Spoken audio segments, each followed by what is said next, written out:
আজকে বানাবো দই কাতলা। সেই মতো তেল গরম করে দিয়ে দিলাম গোটা গরম মশলা ফোড়ন।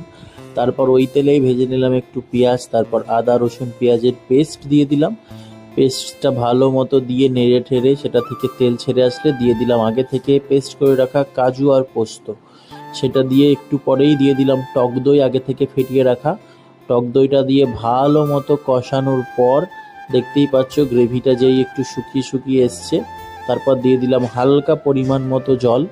জলটা একটু ফুটে কমে গেলে তারপরের ভেতর দিয়ে দিলাম আগে থাকতে ভেজে রাখা কাতলা মাছ। তারপরে কাঁচা চেরা লঙ্কা দিয়ে নামিয়ে নিলেই রেডি হয়ে যাবে হচ্ছে গিয়ে দই কাতলা। এই যে দেখতেই পাচ্ছ কত সুন্দর হয়েছে, হলুদ হয়েছে, চাইলে হলুদ নাও দিতে পারো তোমরা। এদিকে বোন খেতে বসে পড়েছে, বললো খুবই সুন্দর হয়েছে টেস্ট। আর তারপরে দিকে আমাদের ব্লু সোনা খাবার খাচ্ছে, যদিও কাতলা মাছ খায় না, ওগুলো দেওয়া যাবে না, ওর খাবার সম্পূর্ণ আলাদা। এরকম ভিডিও দেখতে চ্যানেলটা সাবস্ক্রাইব করো।